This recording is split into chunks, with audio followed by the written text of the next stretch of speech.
ओम नमो भगवते वासुदेवाय।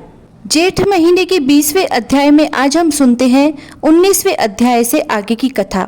ऋषि लोग स्कंद जी से बोले कि हे स्कंद जी, आपने समस्त मोह को नाश करने वाला तथा अत्यंत आश्चर्य को देने वाला ज्येष्ठ मास के महात्म्य का आख्यान कहा, जो पर ब्रह्मा वचन से भी नहीं कहा जा सकता। इतना कहने पर ऋषि लोग फिर से कहने लगे कि हे स्कंद जी, उस राजा पुलिंद ने दुखी होकर फिर क्या किया। स्कंद जी बोले कि हे ऋषियों, वह शोकातुर राजा अपने कुछ बचे हुए सैनिकों के सहित शीघ्र अपने नगर को आया और अपने नगर में राज्य भार को संभाला और शत्रु के पूर्ववासियों के वचन का मन से ध्यान करता हुआ एकादशी के प्रभाव को स्मरण करने लगा, जिसको स्वयं उसने अपने नेत्रों से देखा था। इस प्रकार चिंता में मग्न राजा का बहुत समय बीत गया और अधिक चिंता मग्न रहने के कारण उसके शरीर में केवल हड्डी और चाम मात्र ही रह गया। तब राजा पुलिंद अपने पुत्र को राज्य देकर स्वयं अपनी स्त्री को साथ लेकर वन को चला गया और वहां जाकर वानप्रस्थ आश्रम ग्रहण कर लिया। वहां वन में राजा पुलिंद को एकादशी के संबंध में प्रश्न करते 12 दिन बीत गए। वह सबसे यही प्रश्न करता था कि हे तपोधन, एकादशी के व्रत की विधि क्या है, जो व्रत तीनों लोकों में दुर्लभ, पवित्र और भगवान का अति प्रिय है। अहो आश्चर्य है, मैंने उस एकादशी व्रत का महान आश्चर्यकारी कार्य देखा था, इसमें संशय नहीं है। राजा के पूर्व जन्म के पुण्य कर्म के प्रभाव से वर्ण्य ऋषि के पवित्र आश्रम में दत्तात्रेय ऋषि आए और उन दत्तात्रेय के दर्शनों की लालसा से वहां समस्त ऋषिगण आए।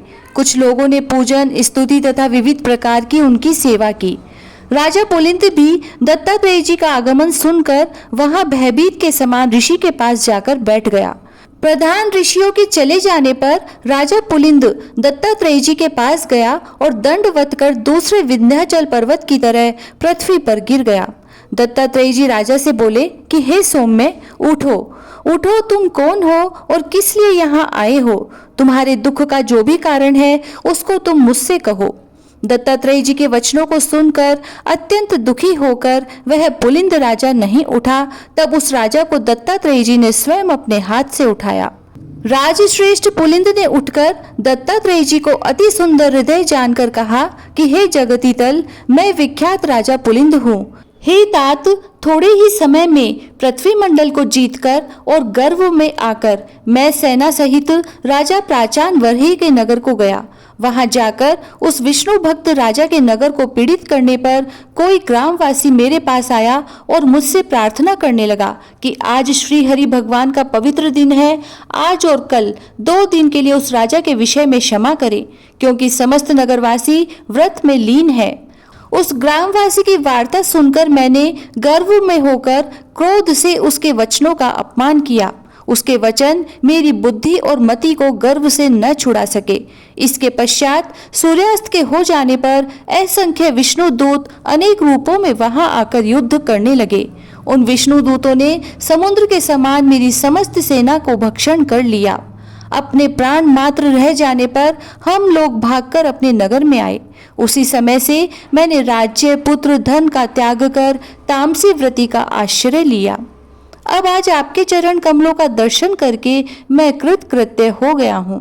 मैं धन्य हूँ तथा मेरे पूर्वज भी पुण्यशाली थे, जो आज देवताओं से भी पूजित आपके चरण कमलों का मुझे दर्शन हुआ। भगवान, एकादशी नाम वाला व्रत कैसा होता है और किस विधि से किया जाता है, उसे आप संक्षेप में मुझसे कहिए, क्योंकि मैं आपके शरणागत हूँ। अन्यथा मैं शल्य के समान अपने प्राणों का त्याग कर दूंगा। राजा पुलिंद के इन वचनों को सुनकर सब वृत्तांतों को जानने वाले दत्तात्रेय जी उसी समय राजा पुलिंद को दोनों हाथों से आलिंगन कर और दर्याद्र चित्त होकर मधुसूदन भगवान के एकादशी व्रत के विधान को कहने लगे। इति श्री ज्येष्ठ महात्म्य निर्जला एकादशी व्रत महात्म्य वर्णन 20वां अध्याय समाप्त हुआ। जय श्री राधे।